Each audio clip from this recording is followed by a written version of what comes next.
I was, yes. Okay, so thank you everyone for joining us. We have been very excited to have the opportunity to learn about this fantastic, fascinating story. It was completely new to me. I am a Woonsocket native, but I had never heard of this story. I actually grew up right down the street from the Alice Mill. And again, had no idea what had occurred there. So thanks to Rick Beyer, his many hours of research and networking. Rick is an award-winning documentary filmmaker and a New York Times best-selling author. And he is here today to share with us the story of the Ghost Army. I'm delighted to be here. I notice we have one person who says that they are not getting any sound, and I don't know We if don't have any sound. is How do anyone I else having a sound problem. Jordan can hear us. I don't know how to remedy individual. Could it be her device or his device? It certainly could be. It's hard to know what it is with an individual. Can you all let us know if you can hear us, please? And thank you for your patience. Okay. Well, I think we're good with sound, so let's motor on, shall we? I'm going to stop the screen share for a moment just to be full screen a little bit. And Solitaire, do you need to do something so people are seeing me here, or because it looks like your screen is highlighted? I don't know if there's a way to undo that. I'm sure there is. I just don't know what it is I need to do. Any ideas here? Chris? Chris, you're on. What do I need to do to assist Rick?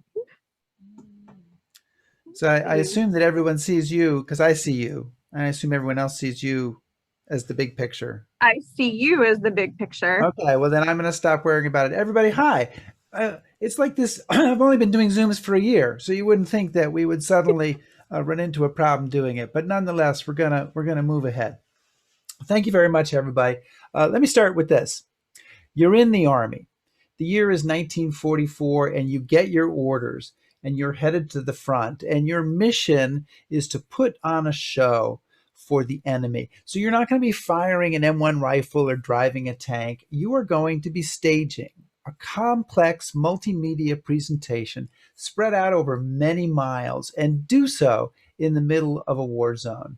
And it has to be utterly convincing to an attentive and discerning audience that wants nothing more than to kill you. I mean, they will kill you if they get the chance.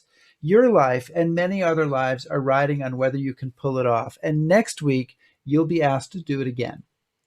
And that, in a nutshell, was the mission handed to the 23rd Headquarters Special Troops in World War II. Really, an incredibly boring name for a fascinating unit that we have come to know as the Ghost Army. And it's a great pleasure for me to be back in Woonsocket virtually to talk about this unit and the contribution that Woonsocket made to this incredible wartime effort. So now I'm going to work again at sharing that screen. And this is always, of course, the moment of truth in any presentation. But here we go. And I've clicked the sound. That's the one that I always forget. Let's talk first about their mission. And their mission is deception. But this particular kind of deception involves impersonation, impersonating other much larger American units to fool the Germans about the location and intentions of those units. And this isn't something that they did one time or two or three times. It's something they did 22 times during the fighting in Northern Europe in World War II, between D-Day and the end of the war in World War II. And this, just to give you kind of an overall picture, this is the cover of the official U.S. Army history of the unit, which was classified for 50 years after the war. This document sits in the National Archives in College Park, Maryland. And all around the edges of this hand-painted cover are the insignia of every single unit that the Ghost Army impersonated or worked closely with during World War II. And if you were rushing around trying to count all those insignia around the edges of this, you would see that there are 36 of them. So these guys were busy.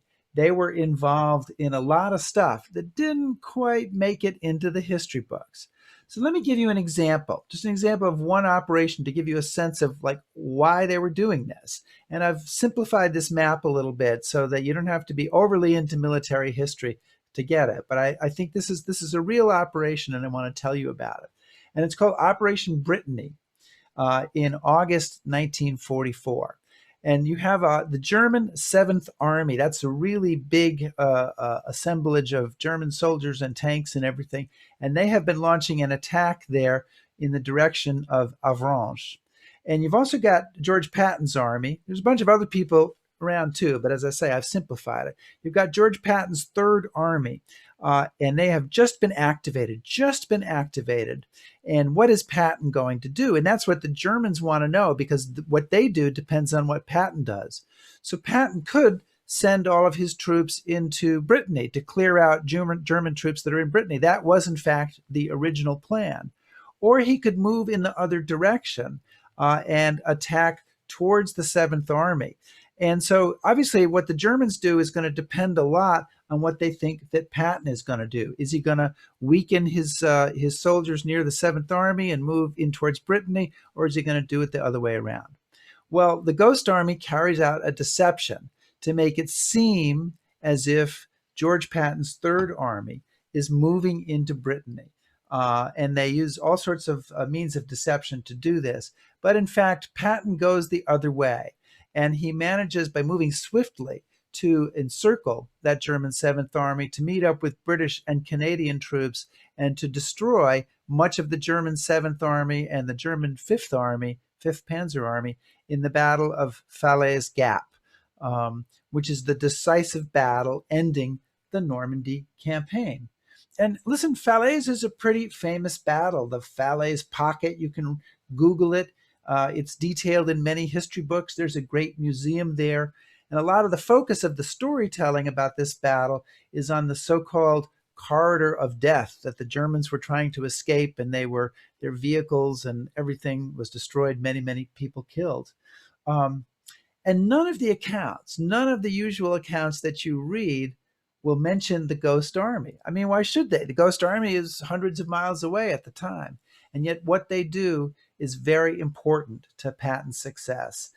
They played a role, and then they kept that role secret for decades. And that is the essence of their story. So how did they carry out these deceptions? Well, the Ghost Army used a multimedia approach, and they went to war armed with 3 different types of deception: visual, sonic, and radio. I'll tell you a little bit about each one. And the first one I want to talk about is the visual deception. And this is probably the most famous kind of deception they did. It's the one that relates to Woonsocket. It's using inflatable tanks and all sorts of other vehicles to fool enemy aerial reconnaissance. Now, this is a replica of the tanks that they used, modern day replica, but it's very similar to the real thing. Here's one of the real tanks, the real fake tanks, right? The inflatable tanks that they used during the war. But they didn't just have tanks like this, although they had hundreds of these. This is a Sherman tank. They also had inflatable artillery, every kind of artillery piece that an armored or infantry division would have. They had inflatable trucks. I like to joke with people and say, how many inflatable trucks are in this picture? And the answer is 3, because 2 of them are still in bags, okay? But they had all these different kinds of inflatables. And so when you think of the hundreds, really, I think it's probably in the thousands how many inflatables they had. It's a huge home front effort to manufacture all of these. And part of that effort takes place in Woonsocket at the Alice Mill. And I would say about the Alice Mill, it's not simply one of the companies that was working on making these inflatables, because there were companies in Massachusetts and Ohio and Tennessee and elsewhere. But it's kind of the first among equals, if you will, because the chief designer at the Alice Mill in the U.S. Rubber Mill in Rhode Island was a man named Fred Patton. It's spelled differently than the general's name. He's not related, but he was the designer there. He designed all the inflatable tanks, all the inflatable trucks. He created the designs right there in Woonsocket. And this is Fred. He's in the one-man rubber life raft. That's another thing that he designed, was the life rafts that were manufactured by U.S. Rubber and used, by all the pilots who were flying in naval air battles and other battles over water. These, life rafts that would hopefully save their lives if they were shot down. But he designed all these inflatable tanks. And it's kind of interesting. The mill had been working on, this is early 1944 now, they'd been working on making these amazing barrage balloons. You've probably seen these in all the old World War II footage flying above the ships. And what they do is they hold steel cables to thwart any low-flying enemy aircraft that might come in. And they were very important.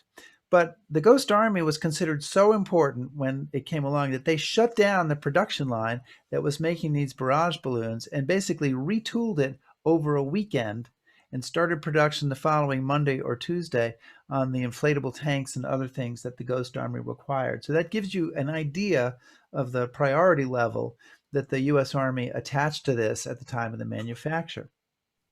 And with all the young men gone off to war, of course, it was young women who were recruited to work in the rubber plant. Here's an actual advertisement that was in the newspaper in Woonsocket.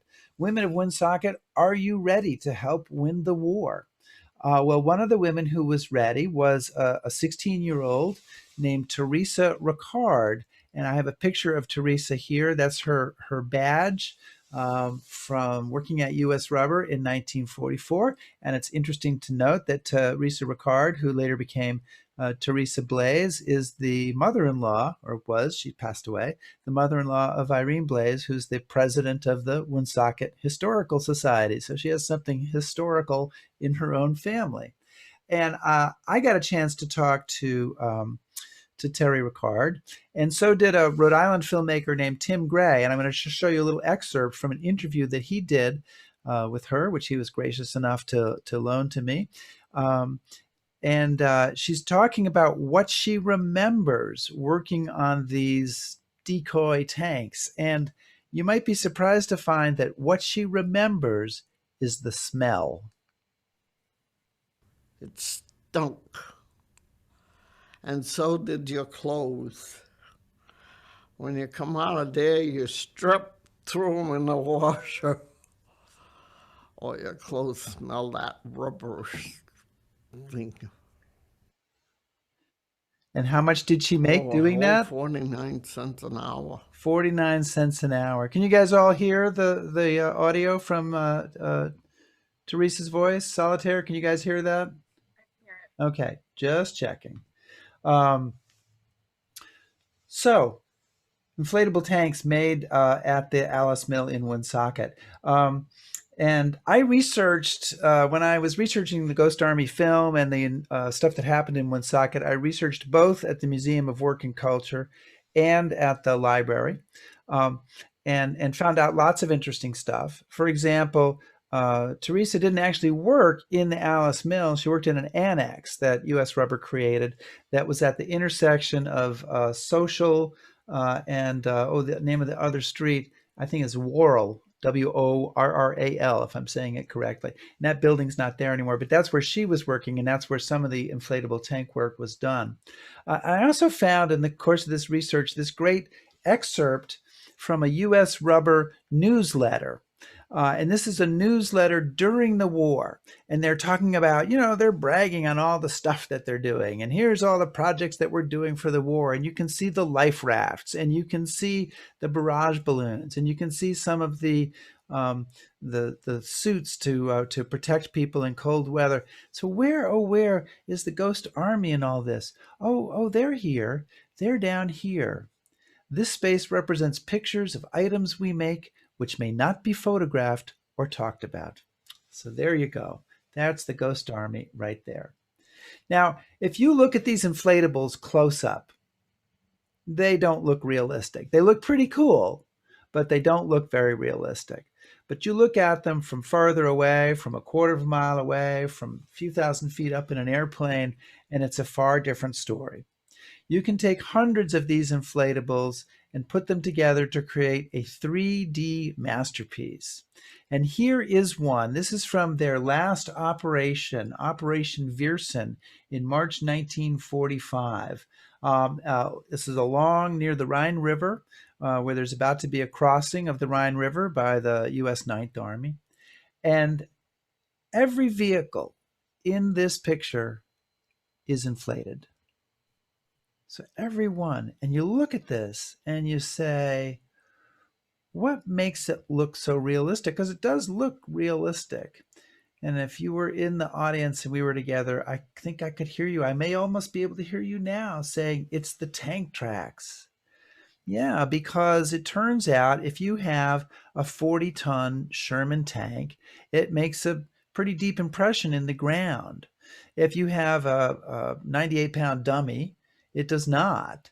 So if you want it to look realistic, you have to make the tank tracks. And the way that they did that is they had a combat engineering company that had bulldozers. And they use these bulldozers when they're setting up these inflatable tanks at night. They've got the bulldozers who are going in and painting those tank tracks. And that kind of attention to detail is critical in making the deception to work, in making any deception work, right? Because if you get one little detail wrong, one shadow that's missing, one piece that doesn't look right, that could be the clue to the enemy intelligence officers that, oh, this isn't real, it's pretend, and now we're gonna like unravel the whole story from that one little mistake. So details are very, very important in carrying out these deceptions. Now, many of the veterans who worked with these dummies found it an incredibly memorable experience. And I would like to let them tell you about it.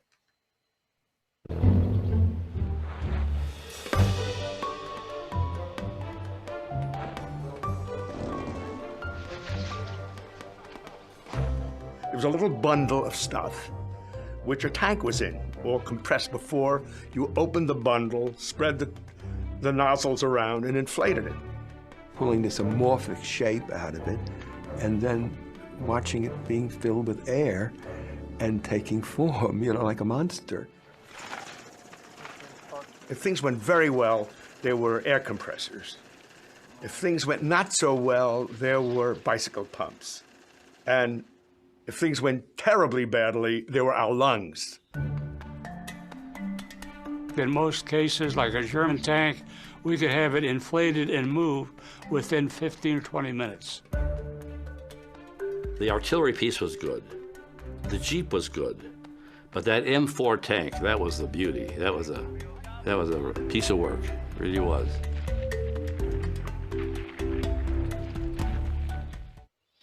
So that, of course, is an excerpt from the documentary film I made called The Ghost Army, and it gives you a sense of some of the veterans talking about their stories. I talked to a lot of Ghost Army veterans over the last 16 years that I've been researching and telling this story, and many of the guys who worked with inflatables had amazing and funny stories to tell. And one of my favorites was told by a soldier named Arthur Shilstone, and Arthur sadly passed away just last year at age 98.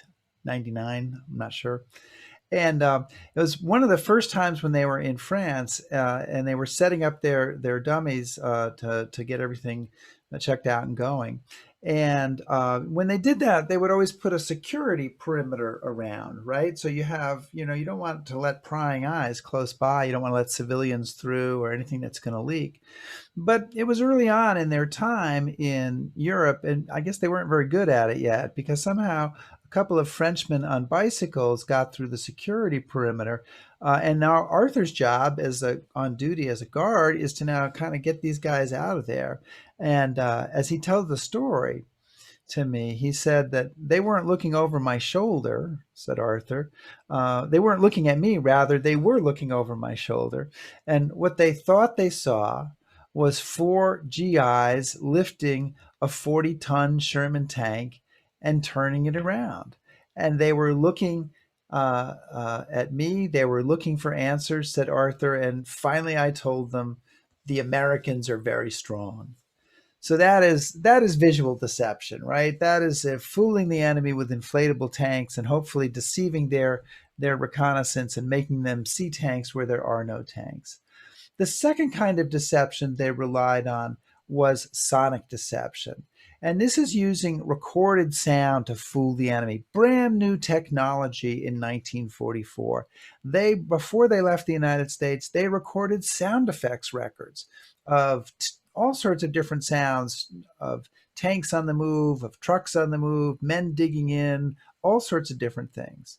And then when they got to Europe and when they had a specific deception where they're doing, they could mix the sounds that they needed onto a wire. You're saying, wait a minute, onto a wire? What does he mean? Well, before there were tape recorders, and even that technology, some of you might be scratching your heads, but there was something called the wire recorder, and sound was recorded on a wire that looked like this, about the consistency of fishing line. And 2 miles of this wire held 30 minutes of sound.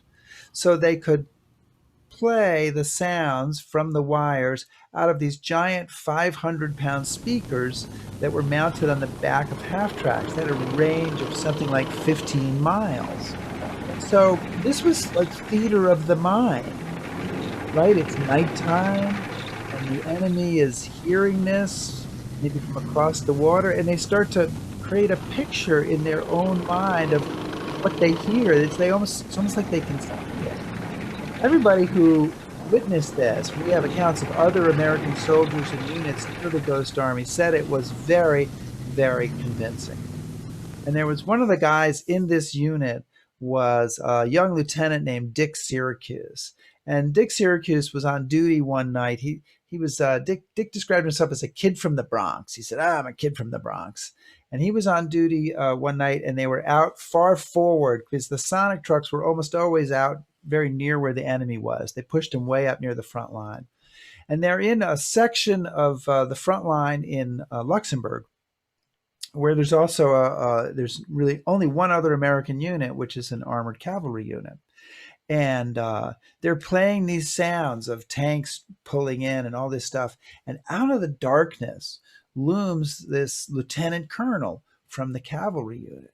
And he's on fire. I mean, he is angry. And Dick described him. He said he had pistols and grenades hanging from his harness. And he looked like some kind of, superhero or something. And he's angry. And he says, what the hell's going on here, son? And Syracuse says, well, what do you mean, sir? And he says, well, what the hell are all these tanks doing around here? There's not supposed to be any tanks here. And Dick Syracuse, I mean, he's supposed to keep the secret, right? But he figures this is a high-ranking officer. He's got to tell him something. He says, well, sir, there really aren't any tanks around here. And at that, the colonel blew his stack. And the air was filled with expletives, or as Dick said when he told me the story, was filled with explectives. But he's, don't try to tell me there's no GD tanks around here. I can hear the GD tanks, and you're not going to convince me anyway. You can imagine.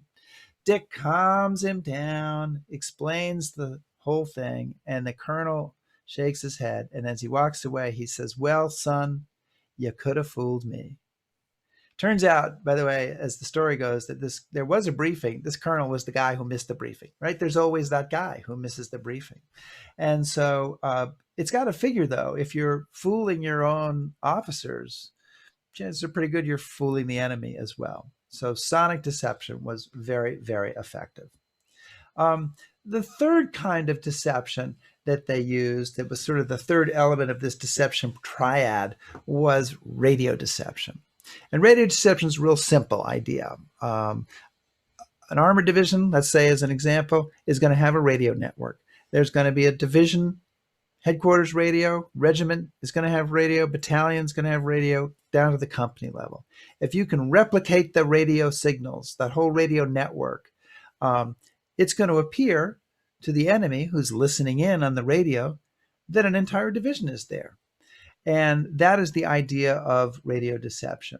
And then you would take your fake radio network that you've set up, and you would tie it into the real networks. And so you have this kind of seamless story that's coming out on radio that, let's say, the 5th Armored Division or the 75th Infantry Division really is moving in. The Germans know it because they can hear their radio signals moving in and coming in and getting louder. Now, radio doesn't get as much attention as some of the other elements of this story, which is too bad, because it was really one of the most effective means of deception that the Ghost Army had. And one of the reasons for that is that radio was always the thing they started with, because radio, I mean, think about it, visual, you have to be able to see it. You want to be maybe a mile or two away. Sound, you have to be maybe 5 miles away or less. Radio, though, you could be 50 miles away, right? You could start to hear the radio signals come in from a long way. So one of the soldiers said that radio was the stage setter, and it was almost always the way that every deception began.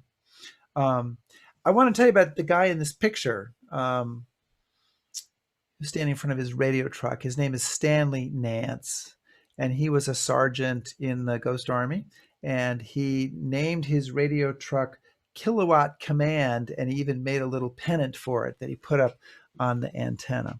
And Stanley is still alive. Stanley is 103 years old, and he's got quite a big family. He has 14 children, 56 grandchildren, and I got a note from him a few days ago. He says that he is no longer keeping count of his great-grandchildren, but he does have well over 100. And so I only mention all that because I'll show you a picture of Stanley later on as he looks today, but I wanted to mention that now, so you keep that in mind when you get to that. And also, another thing to keep in mind is that much of this radio traffic is by Morse code, right? So it's the telegraph, the dots and the dashes, and da-da, da-da-da-da-da-da. Again, you've seen it in the movies. And the thing is that the German radio intelligence was so sophisticated that they could identify the sending style of individual American operators. So the Ghost Army guys had to learn to mimic the sending style of the real operators, the speed that they sent at, where they made mistakes, the rhythm that they used, and then kind of use that impersonation in sending out their phony messages. So once again, this is the kind of attention to detail that this story requires, that this effort requires. It's really quite striking. So, okay, they got the 3 types of deception. And in June 1944, a few weeks after D-Day, oh, this is the telegraph, sorry. Should have had that picture earlier. A few weeks after D-Day, Stanley Nance and the fellow 1,100 soldiers of the 23rd Headquarters Special Troops go into action in Normandy, armed with these 3 types of deception, ready to fool the enemy. Now, deception is as old as the Trojan horse, but the Ghost Army really represented something new, which is the first mobile, multimedia, tactical deception unit in the history of war. It was literally a traveling roadshow of deception. So who came up with this idea? If it's new, who came up with it? Well, it turns out it was born from a marriage of opposites, from 2 interesting guys who were completely different from each other, Ralph Ingersoll and Billy Harris. And Ralph Ingersoll was a civilian who was drafted in the U.S. Army. He was a flamboyant, left-wing celebrity author and journalist who was once described by the New York Times as a prodigiously energetic egotist. And he was generally a really creative guy in a lot of ways, but he also had a reputation for, I'm not sure if there's a nice way to say this, not always telling the truth.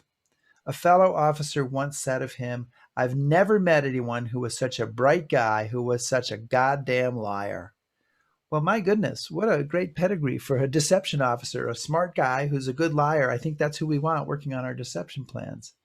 And in 1943, Ralph Ingersoll is a staff officer working on deception plans in London for the U.S. Army headquarters there.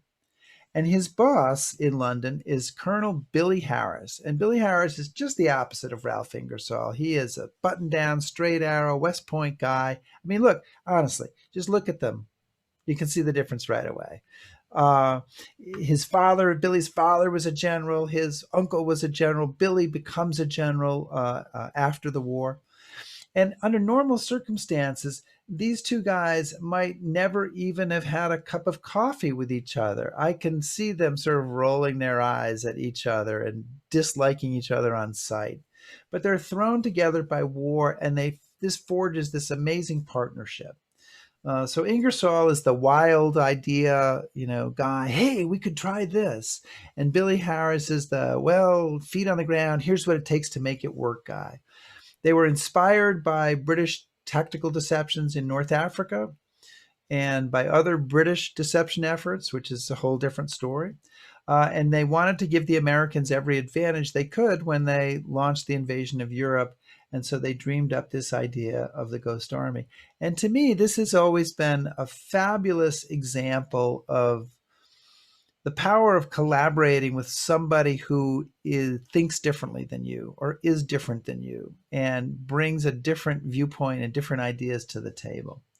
And I think you also have to credit the U.S. Army, which is not an organization that's always known for being open to innovation and crazy ideas, for saying yes to this. And in fact, when General Eisenhower took over as the commander of the European Theater of Operations in early 1944, he gave this unit the highest priority. And he sent messages demanding that they be sent to him as soon as possible so that he could have them ready to go once we'd invaded Europe. So that's the kind of importance that they attached to the Ghost Army.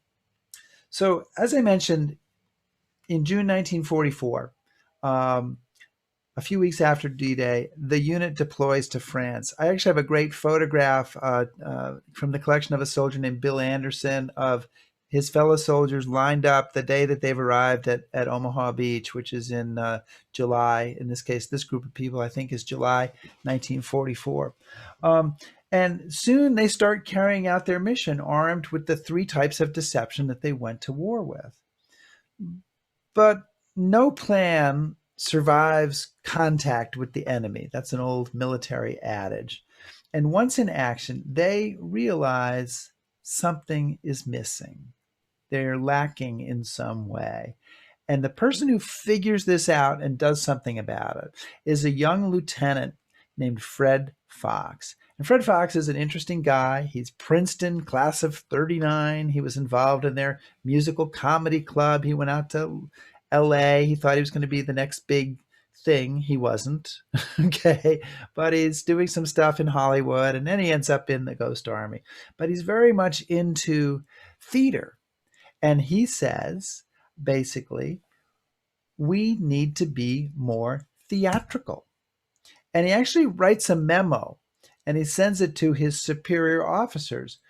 We need to put on more of a show. We need to throw ourselves into it. And so is born a fourth kind of deception that this unit carried out.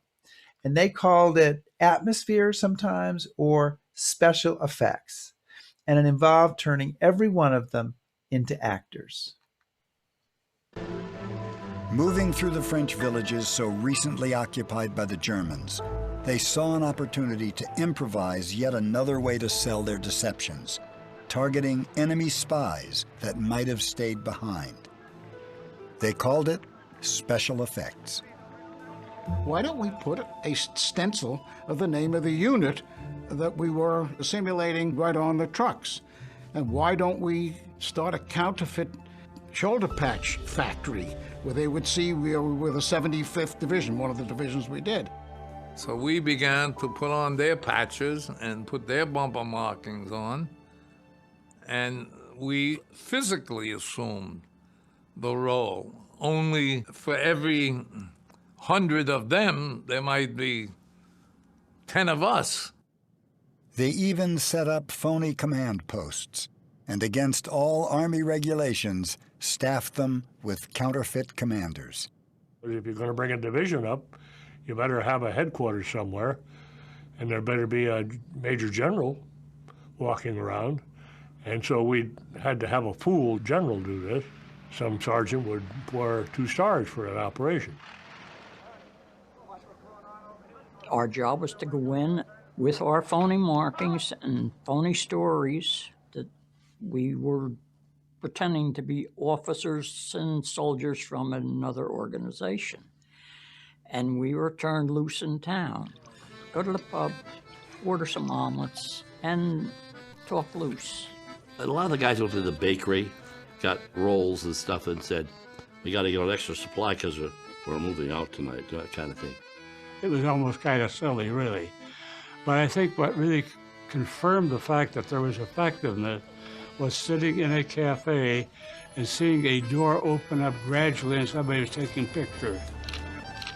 We'd find out if, like, a division or a special unit had a particular song that they liked to sing. We get blitzed and sing their song. They really threw themselves into their work, as you can see. I want to reiterate one thing from that clip, just in case you didn't catch it. They impersonated generals as part of their deceptions. They literally had guys in the unit, maybe it's a major, who takes off his major insignia and puts on 2 stars as a 2-star general, and then they go out and they put him in the Jeep with the 2-star general license plate, and they give him the bodyguards with the Thompson submachine guns, and they drive him around on an inspection tour so that it appears to any enemy spies who are left behind that this commander of, let's say, the 6th Armored Division is actually there, suggesting, of course, that the real division is there as well. This sounds crazy. This sounds like something from a movie or some 60s TV show, but it's absolutely real. And the other thing is, of course, this was completely against Army regulations. Any of you who are veterans know impersonating an officer is a violation of Army regulations. But the Army made an exception, and they said, nope, you are allowed to do this as part of this deception effort. So that's another incredible part of the story. I also want to mention that there was a discussion in there about wearing fake shoulder patches. They actually had a counterfeiting unit inside the Ghost Army. Their mission was to make counterfeit shoulder patches. And these are some of the patches that they made. A veteran named Seymour Nussenbaum, who's still around, saved some of these patches. He was one of the guys on this counterfeiting gang. He estimates that they made something like 40,000 fake patches during their time in the war. They made them out of tent canvas, and they used stencils to paint the numbers on them. And these are corps patches, but they also had divisional patches as well. So, okay, you got these 4 types of deception. How do they work together? Well, the first thing that's important is actually the story that you create. You can't just go off willy-nilly and say, we're going to pretend. What are you going to pretend? And it has to be believable. And it also has to be something that you want the enemy to believe, something that will make the enemy react in the way that you want them to react, that will get them to do, send troops over here or pull back over here or do something that you want them to do. So you get that story, and then you use each of these 4 kinds of deception, visual, sonic, radio, special effects, to send out that message. And you feed fragments of that story out there and let the enemy piece it together. And I think that's a really important thing to remember. You can't put this on a silver platter and say, look, everybody, that we're moving. Hey, Germans, we're moving over here, because it won't be believable. And so, like with the inflatable tanks, you would camouflage them, but you just maybe let a hint show of a tank so it looks like it's badly camouflaged.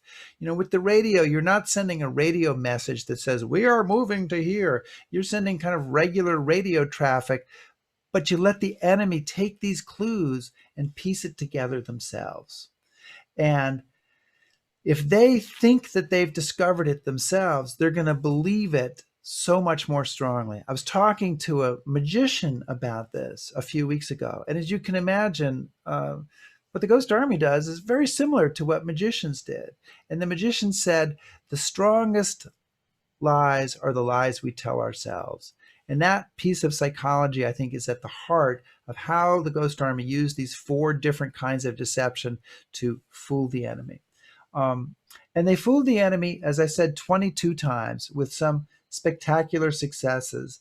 They helped General Patton in Brittany. I told you about that one. They also helped him along the German border in September 44. They helped him at the Battle of the Bulge in December 1944. Again, won't read about it in most of the history books about the Battle of the Bulge, but the Ghost Army was there. They were involved. And they were involved elsewhere too. Honestly, wherever there's major action in Europe in 1944, it feels like the Ghost Army was almost always there. A top secret U.S. Army report some years later categorized their exploits this way: rarely, if ever, has there been a group of such a few men which had so great an influence on the outcome of a major military campaign. So I believe they really were the unsung heroes of the war against Nazi Germany. So you might ask, who carried out this mission? And it was a combination of specially recruited soldiers and regular GIs. And the unit that best exemplifies the recruiting is the 603rd Camouflage Engineers. That was the unit that handled the visual deception, the inflatable tanks and trucks, etc. And it was originally created as a large-scale camouflage outfit in 1942. And so since they were going to be doing camouflage of like factories and stuff like that, the Army recruited artists to work in this unit. And of course, there was a draft on and everybody was entering the Army, but the Army really sought out artists to put into the camouflage unit. And this included illustrators, set designers, sign painters, comic book artists, window decorators, not folks you might normally think the Army has got its eye on, but in fact they did. And about half the soldiers in the 603rd were artists, the rest being regular GIs. And so then when the Army needed a unit to put into the Ghost Army to handle visual deception, because they created the Ghost Army so quickly, they picked the 603rd Camouflage Engineers. Which leads us to another really fascinating aspect of this story, because once in Europe, this unit, the artists in this unit started sketching and painting their way across the battlefields.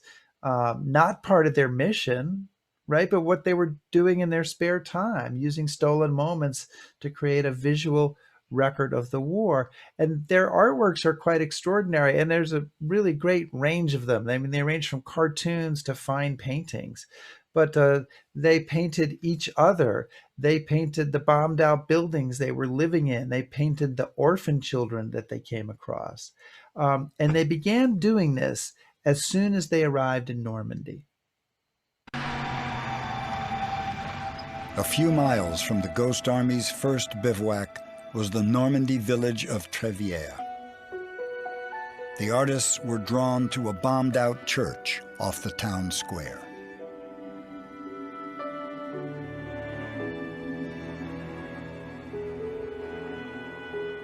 These were some of the first sketches I did. They were not too long after the invasion, in the remains of this church. We might have had 3 or 4 guys in there sketching. We were sleeping in hedgerows and foxholes, but nothing kept us away from going someplace to do a watercolor.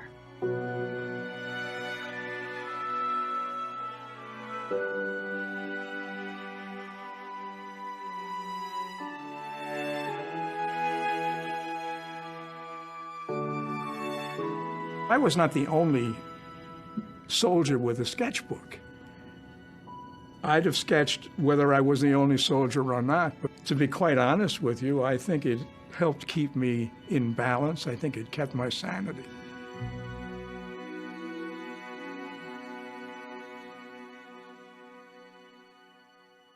This is a tiny church, the church in Trevière, but it's one that looms real large for me in the story. I really, from the first veteran I met, I came across these paintings and sketches from the church. And when I made the film, one of the first scenes I edited was this scene right here, with the guys sketching in the church because I thought it was just an important moment to kind of see it happening, and because I also found that fabulous Signal Corps footage of the bombed out church, which was taken the same week the Ghost Army soldiers were there. So that was quite an amazing discovery. And I've been to that church many times now. And so that also kind of makes it important to me. And I want to step away a little bit from the narrative to kind of tell you a side story relating to this church. One of the artists who was painting inside it was, I'll call him an adopted Rhode Islander. Okay, you'll know what I mean in a minute. His name was John Hapgood, and he served in the 603rd freelance, the 603rd Camouflage Engineers. He was a freelance graphic designer. He lived in New York, but his family had a summer place on Block Island, right? So he lived on Block Island summers. He became quite well known. He's buried on Block Island. He called his house Haphazard. Ho, ho, ho. And as I say, he became quite a well-known artist there. And so he was painting in the church. And I want to show you one of the paintings that he made. It's a painting of a boy named Paul Grevet. Now, when I went back, one of the times I went back to Normandy and went back to Trevier, I got a chance to meet Paul Grevet, the boy in the painting. And I have a picture here of Paul Grevet as a man, that little boy. And he came to Trevier. He no longer lives there. He came to Trevier to meet us because he was so excited about this. And we'd sent him a copy of the painting in advance as a gift. So when he came to meet us in Normandy, he wanted to bring a gift for me and my co-author, Elizabeth Sales. And so we met him at a little bed and breakfast, and he had a little box that he gave to me. He was very excited.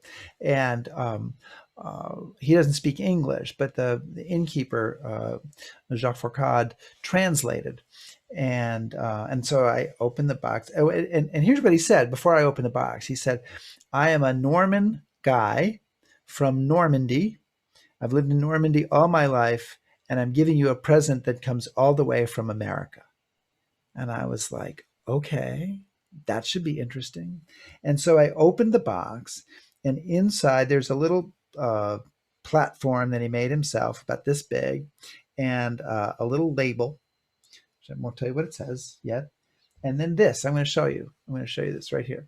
This is the gift that Paul Grevet sent me. Now, I don't know how well you can see what I am holding in my hand, but I'm putting it right up to the camera, and I'm going to just turn the light on it so the light is on it a little bit. This is here. We're breaking new TV ground. I don't know if you know what that is. We're seeing Paul Grevet. We're still seeing the side-by-side photos. Oh, you can't see this. I'm putting it up to the camera, but you can't see it. Oh my God, I have to stop the sharing. I know, technical problems. Okay, here we go. Can you see it now? Yes. All right, I am showing you this. If you guys have any idea what it is, I'm going to tell you anyway. This is a piece of shrapnel. This is a piece of shrapnel from a U.S. Navy gun, because that church was bombed out. It was largely destroyed by the U.S. naval bombardment. And so when Paul Grevet was a little boy, he found in the church this many pieces of shrapnel like this, and he saved them. And 75 years later, he gave this one to me. And it probably comes from the battleship Texas. We're not sure, but that is our guess. And the thing is that this is a piece of D-Day, and so how often, if I was with you in person, I would hand this over and I would say, here, take it and look at it, hold a piece of D-Day in your hands. And that is one of the great joys of historical research, is to have moments like this. I'm going to try to go back to my presentation. I'm really grateful to have had an opportunity to meet Paul Grevet. And many of these young artists who served in the Ghost Army went on to amazing careers. And some of you may know that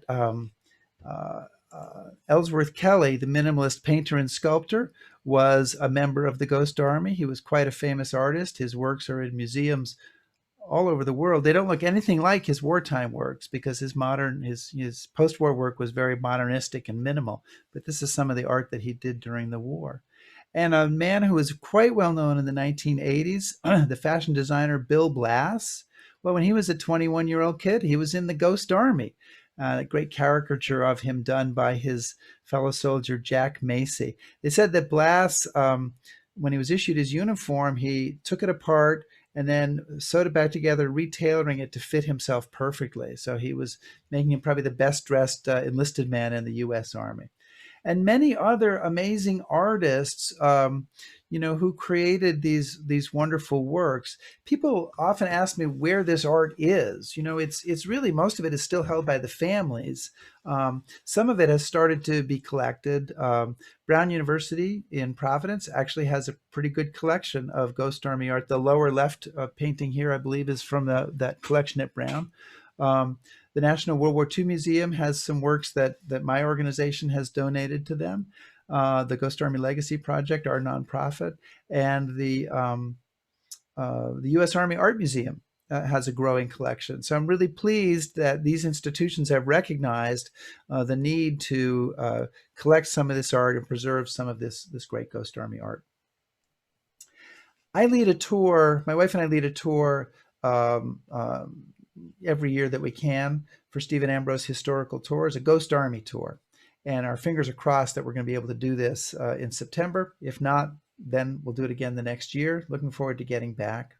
And we follow the route of the unit from England and eventually through France and all the way into Germany. And one stop along the way is the American Cemetery in Luxembourg. 5,076 GIs buried under rows of gleaming white crosses. And up in front is the grave of probably the most famous soldier, American soldier in World War II. We've talked about him, General George Patton. And when the tour buses come, the people get out, they gather around Patton's grave, they listen to the people like me pontificate about General George Patton. And many times that's the only stop they make, and then they get back in the bus and go on someplace else. Well, way in the back of this same cemetery is another George, and his name is George Peddle. And he was a sergeant in the Ghost Army, a staff sergeant. Hardly anybody visits George Peddle's grave.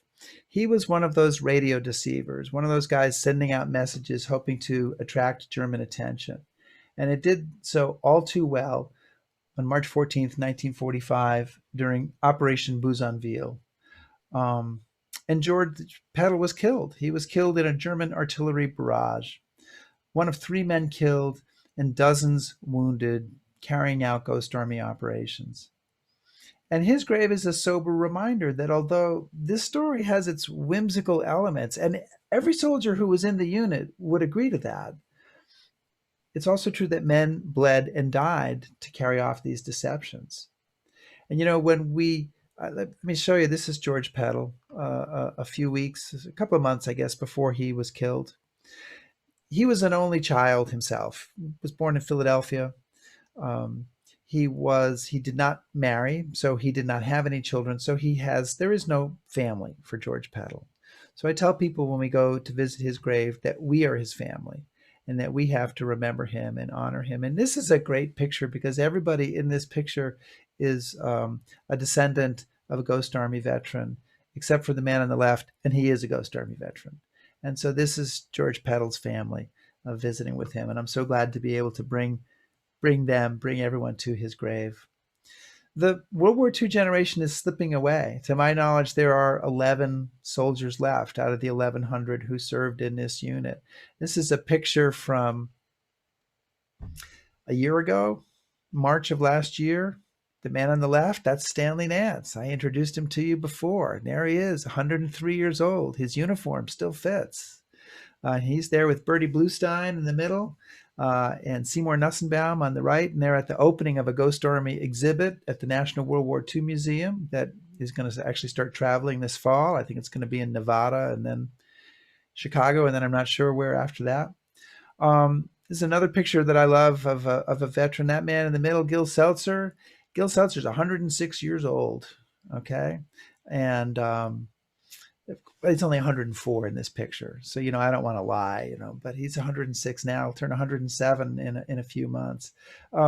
But these guys are slipping away, and pretty soon the Ghost Army is going to be an army of ghosts. And so we're really working hard to honor them. Well, some of them are still with us, and to that end, our nonprofit, the Ghost Army Legacy Project, is erecting historical markers.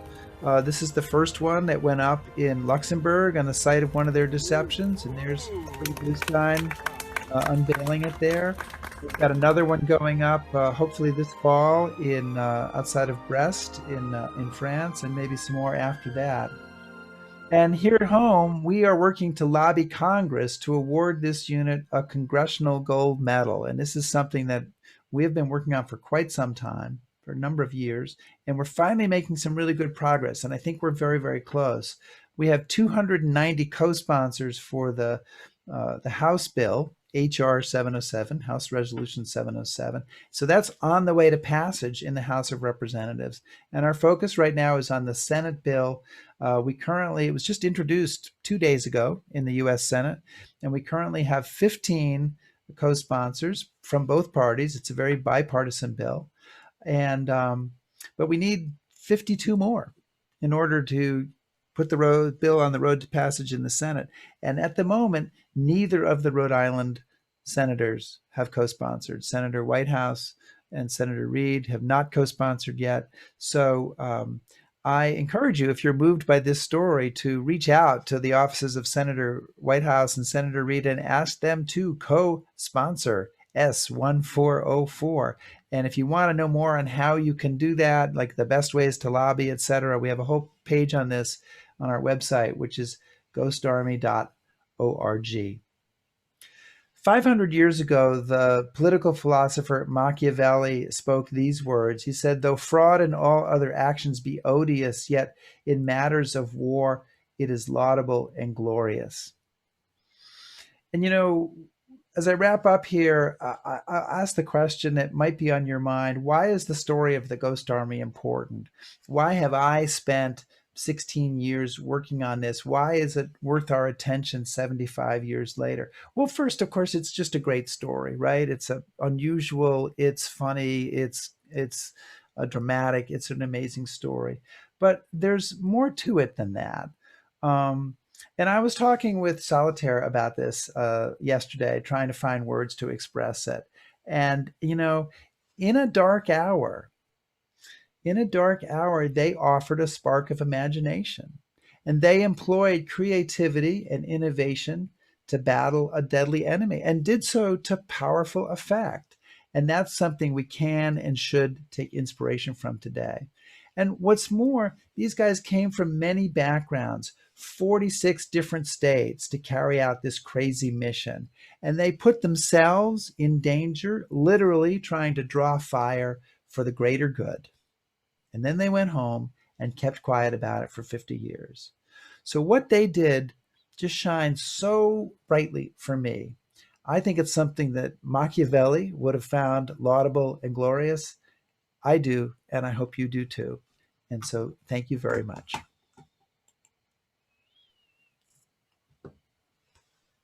Thank you.